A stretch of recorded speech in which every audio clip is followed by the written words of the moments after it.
నాయక star Allu Arjun arrest, బన్నీని అదుపులోకి తీసుకున్న పోలీసులు. అసలు విషయం ఏంటి అంటే పుష్ప 2 మూవీ ప్రీమియర్ల ప్రదర్శనలో సంజయ్ దత్ గత తొక్కేసాట్లో రేవతి అనే మహిళ మరణించిన విషయం అందరికీ తెలిసిందే. డిసెంబర్ 4 రాత్రి 9 గంటలకు ప్రీమియర్ షోలు వేశారు.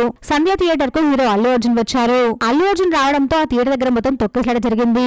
ఆ తొక్కిసలాటలో రేవతి అనే మహిళ మరణించారు. అల్లు అర్జున్ ముందస్తు సమాచారం ఇవ్వకుండా కనీసం పోలీసులకు కూడా ఇన్ఫార్మ్ చేయకుండా రావడంతో అక్కడ తొక్కిసలాట జరిగింది. ఆ ఘటన వల్ల తన భార్య చనిపోయింది అని, కొడుకు పరిస్థితి విషమంగా ఉంది అని రేవతి భర్త కంప్లైంట్ ఇచ్చారు. అల్లు అర్జున్ మీద అలాగే సంజయ్ థియేటర్ మేనేజ్మెంట్ మీద కంప్లైంట్ ఇచ్చారు. మరోవైపు రేవతి మృతిపై అల్లు అర్జున్ కూడా స్పందించారు. అలా జరగడం చాలా బాధగా ఉంది అని సంతాపన తెలియజేశారు. వాళ్ళ కుటుంబానికి ఎల్లప్పుడూ తోడుగా ఉంటాను అని 25 లక్షల సహాయం కూడా అందించారు.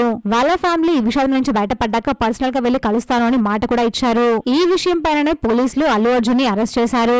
రేవతి భర్త పెట్టిన కేసులో భాగంగా చిక్కడపల్లి పోలీసులు అల్లు అర్జున్ ని అరెస్ట్ చేశారు. అలాగే సంజయ్ థియేటర్ మేనేజ్మెంట్ ని కూడా పోలీసులు అరెస్ట్ చేశారు.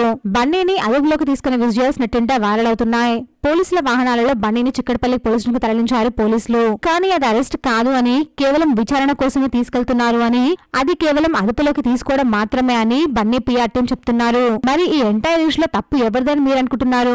సమాచారం ఇవ్వకుండా వచ్చిన బన్నీదా, సెక్యూరిటీ మెయింటైన్ చేయాలని సంజయ్ థియేటర్ యాజమాన్యానిదా, లేదా ప్రీమియర్లు అంటూ ఫ్యామిలీని చిన్న పిల్లని కూడా అలాంటి మాస్ థియేటర్ కు తీసుకొచ్చిన పేరెంట్స్ దా? ఇందులో తప్పు ఎవరిదని మీరు అనుకుంటారో కమెంట్ చేయండి. ప్లీజ్ ఫ్రెండ్స్, మా ఛానల్ సబ్స్క్రైబ్ చేసుకోండి ప్లీజ్.